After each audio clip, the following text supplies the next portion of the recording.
Ô Caio, o que eu faço para me libertar da culpa e do medo de sair do padrão de religiosidade, Caio? Só tem um caminho, é o caminho. Jesus disse: não se turbe o vosso coração. Qualquer que seja o elemento que possa nos turbar o coração. Tem gente que tem o coração turbado hoje por razões diferentes da dele. Mas a dele é por causa da insegurança que a religião causou nele. Ele ficou tão condicionado ao fato de que nasceu e foi batizado, pegaram-no pela mão e o levaram para todos os ritos da vida que ele chama de minha vida espiritual, que na realidade é uma vida religiosa. E ele foi sendo entregue de mãos em mãos. Chegava alguém, ele mesmo se dizia: agora eu me entrego a essa pessoa, esse pastor vai me levar. Aí ia sendo levado por aquele, até que aquele ali não agradava, ele mudava para um outro e disse: agora esse grupo aqui vai me levar. E o indivíduo vai sempre sendo levado por alguém ou por alguns, quando ele está sendo pastoreado na manada do espírito religioso. Aí chega Jesus e o Evangelho e diz apenas: siga-me, tome a sua cruz e siga-me. Se alguém quer vir após mim, a si mesmo se negue, tome a sua cruz e siga-me. Pressupõe um andar com Jesus, que é um andar comigo. Esse meu andar com Jesus, antes de tudo, tem que ser um andar comigo mesmo em Cristo. Para a maioria das pessoas, andar com Jesus é frequentar a igreja e sair com os irmãos, e quanto mais você fique dentro daquela sociedade, você está com Jesus.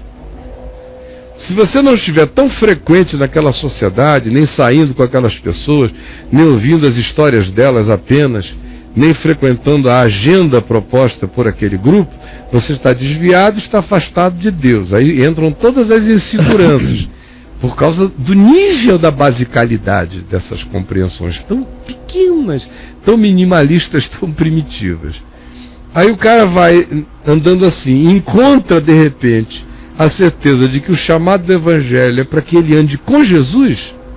Aí ele diz: mas como é que a gente anda com Jesus sem mais 400 com a gente? Como é que a gente anda com Jesus sem um monte de gente num palco mais acima dizendo como é que a gente tem que ser, agir, vestir, se comportar, sair, quando, com quem, como?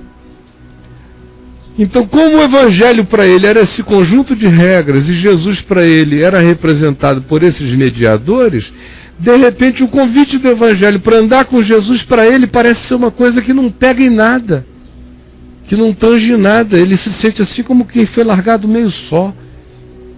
E aí que começa a jornada pessoal, que eu só vou poder fazê-la na solitude. Por mais que eu ande com irmãos, que eu me anime na fé por essa troca, que eu tenha amigos que são fundamentais no estímulo humano da minha caminhada, que todos nós precisemos da mutualidade dos encontros fraternos e humanos, sim, mas eles habitam o fundamento de importâncias da nossa vida, não estão na essência.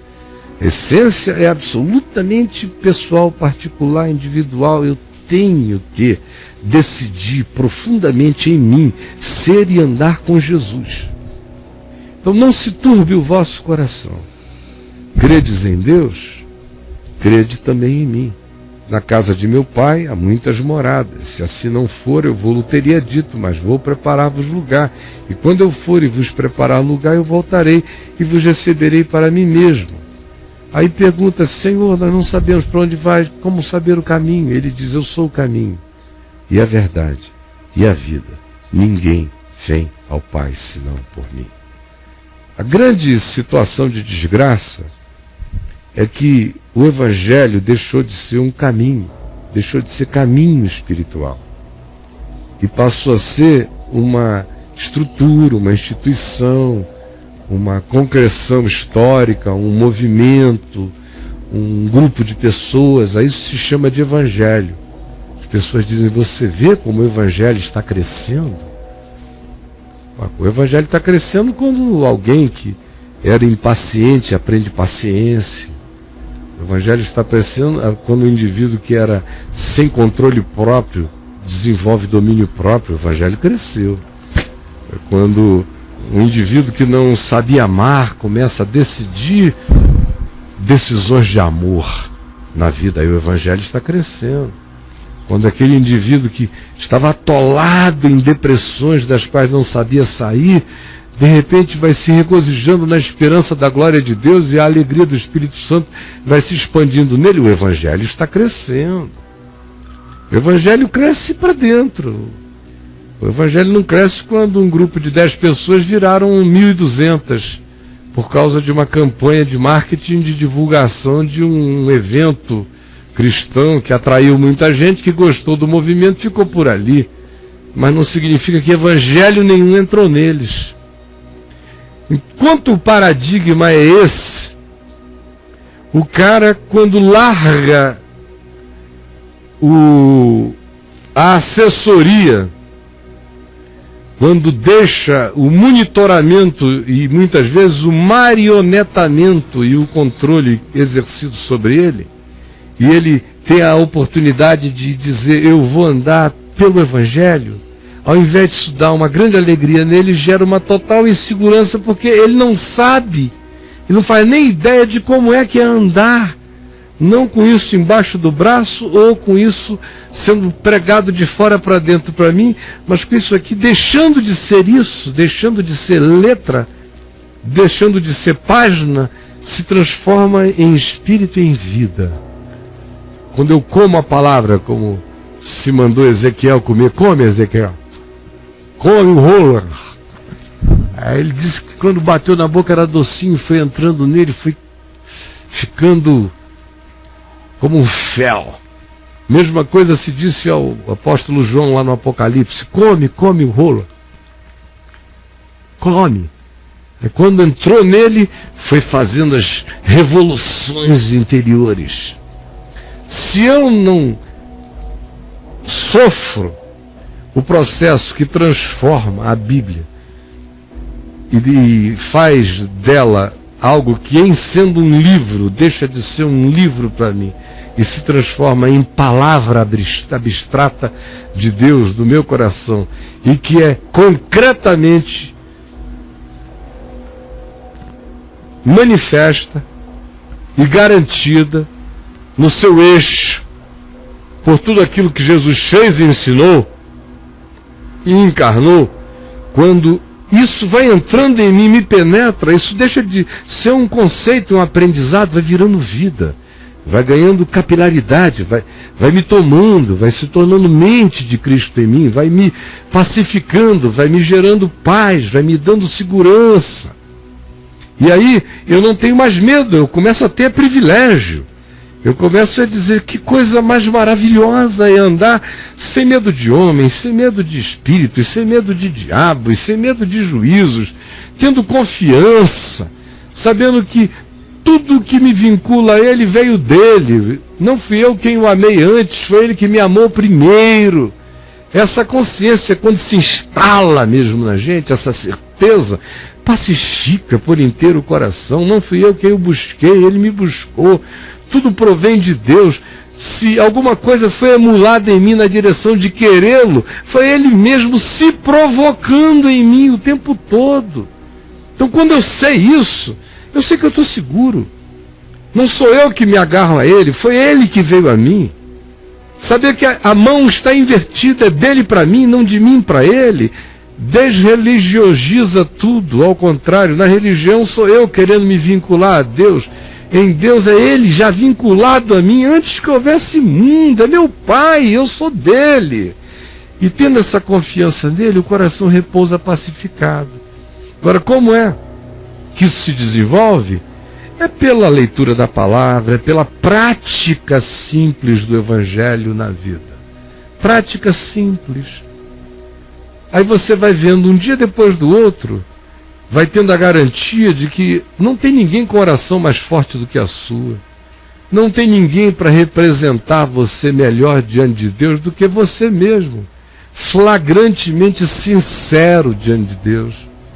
Não há ninguém que seja um melhor intercessor da sua existência do que você mesmo intercedendo com súplicas e orações e com ações de graças diante de Jesus, que é o seu sumo sacerdote eterno e que se condói das suas fraquezas, porque ele mesmo foi tentado em todas as coisas à nossa semelhança, mas sem pecado. Quando essas compreensões básicas vão entrando na gente, o medo vai embora. Isso não nos deixa num estado de independência, gera interdependência. Eu não fico dizendo não preciso de ninguém, eu fico dizendo eu não preciso de ninguém para viver na minha essência, porque eu ando com Deus, eu gosto do convívio humano e sempre que eu posso eu quero mantê-lo, eu quero nutri-lo, faz bem para mim e eu acredito que eu tenha um bem a transferir nos meus encontros humanos, na vida. Por isso eu sou sal da terra, luz do mundo, para não me alienar dos processos de relacionamento na vida. Mas o mais, amigo, é um dia depois do outro, andando com Jesus ali no Evangelho, aprendendo a palavra, vendo que você vai orar e vai ser respondido. E Jesus disse, peçam, peçam, peçam em meu nome, sem dependerem de ninguém, peçam vocês a mim. E vocês vão ver que eu vou responder, e mais, ele disse, então a vossa alegria será completa. Dá uma alegria enorme, que foi o que eu fui aprendendo desde cedinho na vida. Quando meu pai dizia, vá você, expulse você o demônio, vá lá você, ore você pelo doente. Eu era recém-convertido, vá lá você e ore. Papai, você pode ir comigo ali que tem uma situação difícil? Quando ele podia, ele ia. Quando ele não podia, ele dizia, meu filho, você está habilitado em nome de Jesus. Ore e você vai ver como ele vai responder e a sua alegria vai ser grande. É dessa alegria que resulta de você falar com ele e ele falar com você e ele responder. E você vai vendo que um pedido suave, às vezes você apenas vê um carro passando como outro dia. E você diz, Senhor, salva essa pessoa, porque me deu uma convicção de que ela ia morrer adiante do jeito que vinha, e eu vi aquele carro ser salvo de uma calamidade num cruzamento. E eu disse, não tem nenhuma jactância aqui, mas eu não sabia que isso ia acontecer, eu só senti, fiz essa oração 10 segundos antes, e olha ali, me alegrei, porque eu vi que o Senhor, atendendo a vozinha de um desconhecido que se solidarizou por um passante suicida, protegeu ali adiante. E a sua alegria vai crescendo, nas pequenas e nas grandes coisas. Assim é andar com Deus, isso vai gerando segurança em nós. Nunca presunção, nunca soberba e nunca arrogância. Entendeu, companheiro? Mas eu vou precisar beber uma aguinha. Você vai nessa? Eu vou precisar beber uma aguinha e volto com você daqui a um pouco mais. Até já, gente.